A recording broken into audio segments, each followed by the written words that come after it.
to all of you, and a very warm welcome to the online classes of Career Pathway Number 1 Competitive Exam Preparation Institute.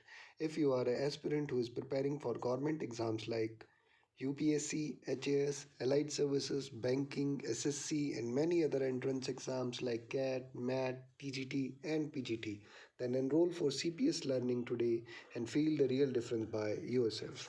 Now let's move towards the most important current affairs of 12th of April 2022, and here are some important topics we are going to discuss in our today's session. These are appointments, electric vehicles, state in news, price distribution, financial news, and memorandum of understanding.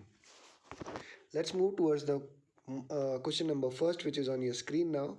Who is the chairperson of advisory committee to guide the semiconductor mission? जी हाँ, ये एक बहुत ही बड़ा mission है और इसकी जो लागत है वो ऑलमोस्ट 76,000 करोड़ रुपीस रखी गई है। जी हाँ, 76,000 करोड़ रुपए इसकी जो है प्रोजेक्ट की लागत रखी गई है।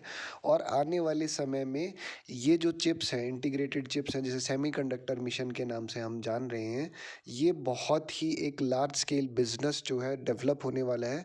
और हर जो कंट्री है, डेवलप्ड कंट्री है, वो इस पर काम कर रहा है। जैसे अमेरिका में भी आपने अभी देखा होगा कि काफ़ी बड़ी जो इंस्टॉलमेंट्स हैं वो सेमीकंडक्टर की एक तरीके से रिसर्च के लिए और उसकी डेवलपमेंट के लिए वहाँ पर सेंक्शन किए गए हैं।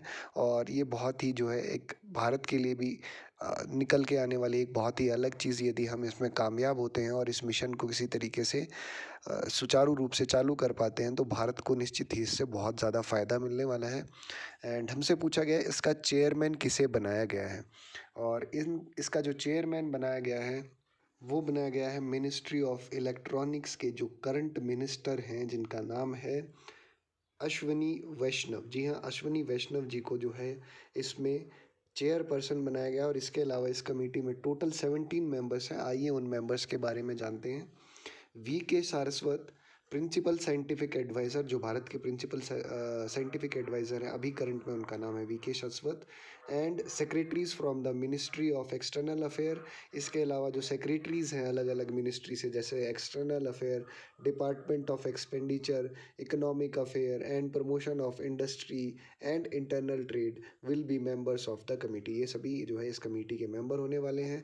और the ministry of electronics and information technology formed a 17-member advisory committee to guide the rupees 76,000 crore semiconductor mission. The Minister of Electronics and Information Technology, Ashwini Vaishnav, will be the chairperson of the committee, and he is also a Niti Aayog member. Which is the first state or union territory to include e-cycles in its electric vehicle EV policy?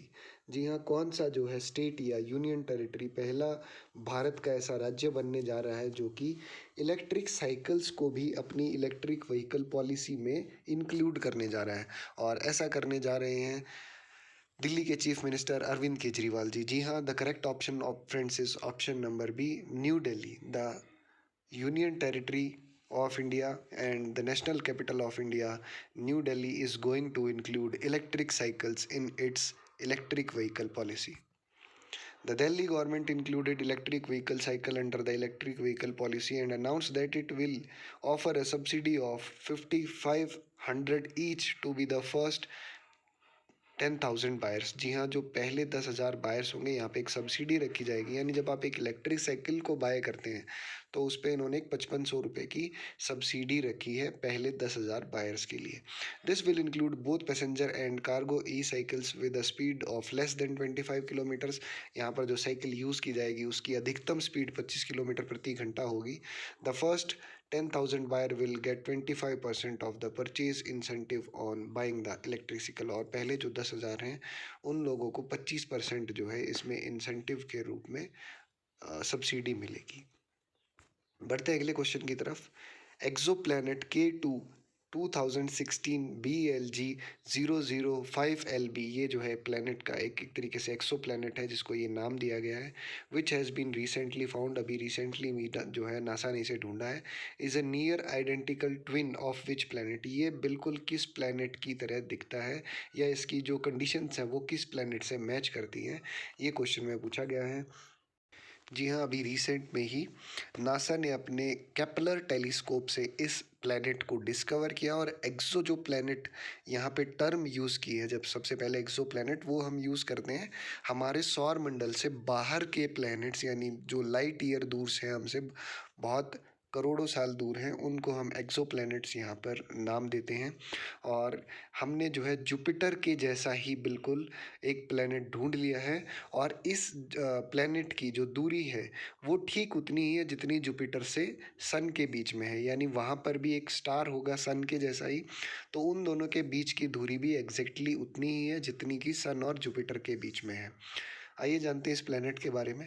Astronomers have recently found a near identical twin of Jupiter which is located at the similar distance from its star as Jupiter from our sun, कि ये उतनी ही दूरी पे है अपने star से जितना कि जुपिटर सन से, और इसका जो नाम दिया गया है वो K2 2016 BLG 0005LB इसको नाम दिया गया है, और ये 17,000 लाइट ईयर दूर है हमारी पृथ्वी से, और एक लाइट ईयर का मतलब है कि लाइट एक साल में जितनी दूरी को तय करेगी उसे लाइट ईयर बोला जाता है। तो 1700 लाइट ईयर, 17,000 लाइट ईयर दूर, दैट मीन्स 17,000 सालों में लाइट जितना डिस्टेंस ट्रेवल करेगी उतना दूर ये प्लैनेट हमसे है।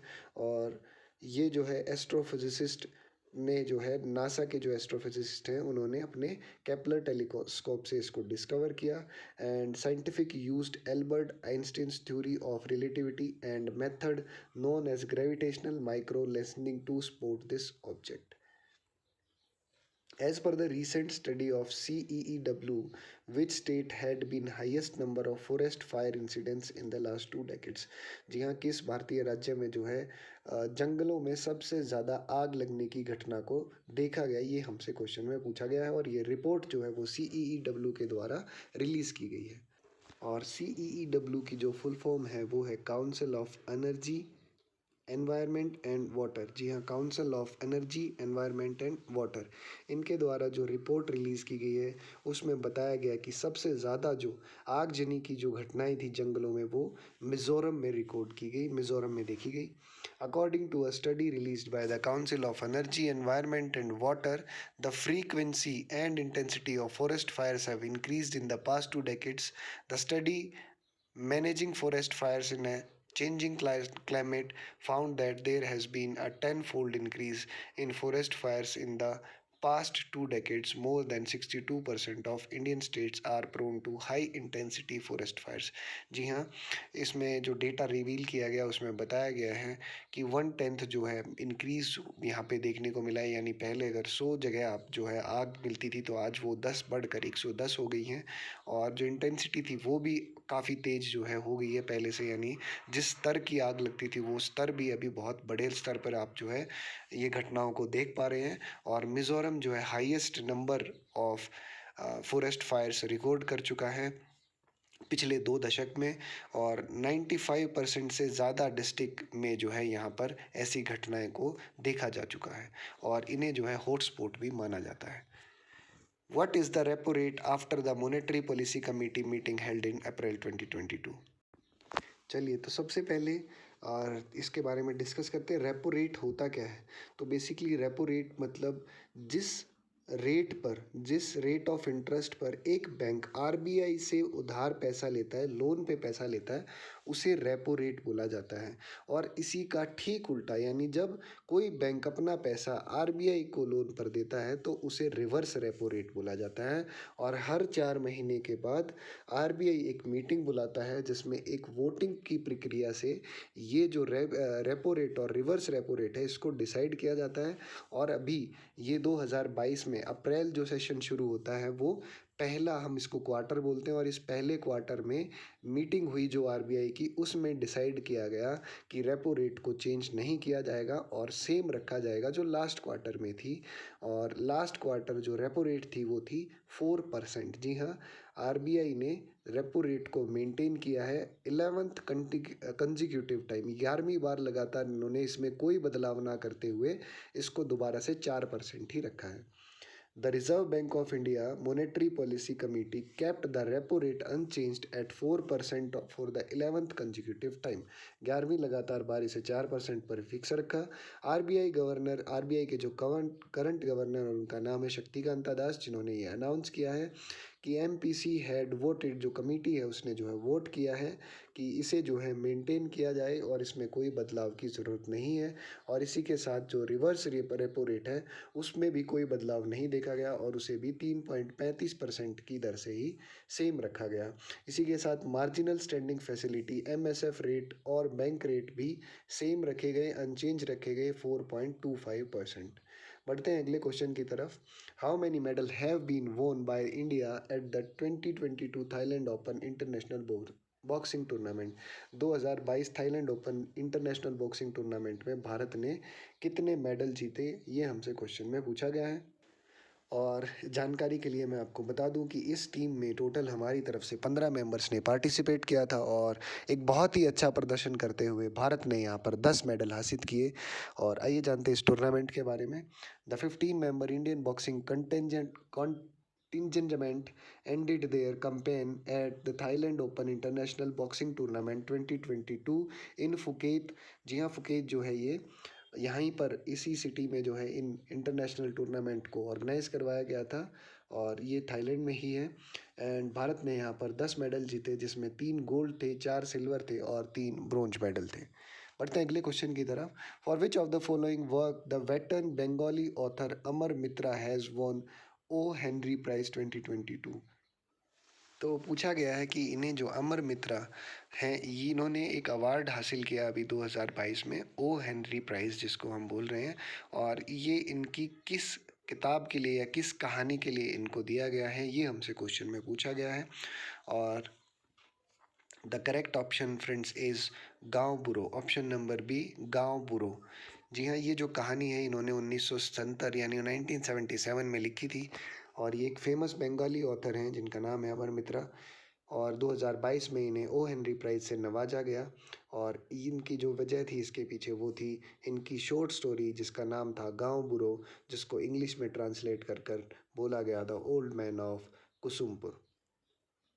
बढ़ते हैं हमारे अंतिम क्वेश्चन की तरफ। Unique identification authority of India UIDAI and mighty has signed a memorandum of understanding with which of the company for technical collaboration. जी हाँ, किसके साथ जो है UIDAI और माइटी मिलकर एक मेमोरेंडम ऑफ अंडरस्टैंडिंग यानी एक MOU साइन करने जा रहे हैं टेक्निकल कोलेबोरेशन के लिए। और ये एग्रीमेंट, ये मेमोरेंडम, ये दोनों साइन करने जा रहे हैं हमारे ISRO, Indian space and research organisation के साथ। And unique identification authority of India and MeitY has signed a memorandum of understanding with national remote sensing centre ISRO Hyderabad for technical collaboration. इसी के साथ हमारे आज के इस सेशन को यहीं समाप्त करते हैं। एक बार फिर से आपसे मुलाकात होगी अगली क्लास में। तब तक के लिए हमारे यूट्यूब चैनल को लाइक करें, शेयर करें, सब्सक्राइब करें और कमेंट करें हमारी वीडियोस पर। धन्यवाद।